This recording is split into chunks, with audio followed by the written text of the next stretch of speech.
How do you embrace risk?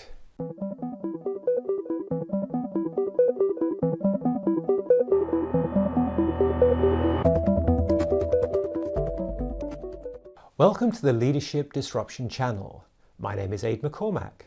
My focus is on societal transformation and helping leaders build people-centric, super-resilient organizations that delight all stakeholders. The world is becoming more uncertain and volatile, and that is causing disruption. As you are fully aware, disruption can come in many forms, including biological. Leadership needs a reset, hence my new channel.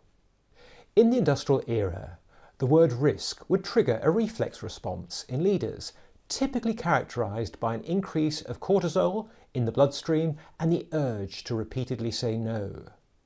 This was quite natural because the factory model was designed to eliminate risk. The factory can be considered a profit machine, and so the focus is on increasing efficiency to maximize profits. Cost reduction or elimination was to be applauded. Risk-taking is not a sub-discipline of cost management, and so would naturally be seen as an assault on profitability.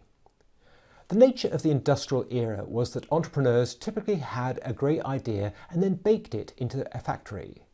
Over time, the associated product might be refined or mutated to reflect advances in technology, but this merely required tuning or a reconfiguring of the factory. Ideas and their associated innovations had a much longer shelf life then than they do today. Thus, innovation has moved from what was a brief activity in the early stages of an organization's life cycle to being woven into the operating model of today's digital age organizations. Innovation is no longer constrained to a handful of scientists or creatives. Increasingly, everyone in your organization needs to be an innovator. We will explore how this happens in practice in later episodes. For now, we just need to be aware that the price of innovation is risk, or more specifically, risk acquisition. Innovation requires speculation. Some bets simply won't pay out. That's the nature of risk management. However, the definition of risk management today is not risk avoidance, elimination or minimization, but risk acquisition. The problem for organizations birthed in the industrial era is that they are factories at heart, and risk avoidance is woven into the cultural fabric. Employees who deviate from the documented processes will be Six Sigma'd into repentance. Much of the management literature would have you believe that the way round this cultural stumbling block is to reward risk-taking and to have the leadership team behave in a more cavalier manner. This would simply confuse your staff, who have likely been largely recruited for their ability to adhere to the process manual. My advice is to run your primary business as you always have, so long as it generates cash. Your newly acquired risk appetite is sated through the creation of a broad portfolio of business models / experiments where the staff do not have such a denatured approach to innovation.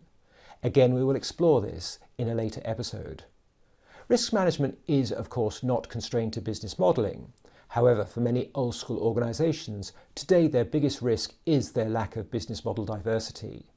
So this strikes me as a natural place to acquire risk. Until the next episode, be ready. If you're interested in becoming a leader who builds people-centric, super-resilient organisations that delight all stakeholders, then please click on the subscribe button.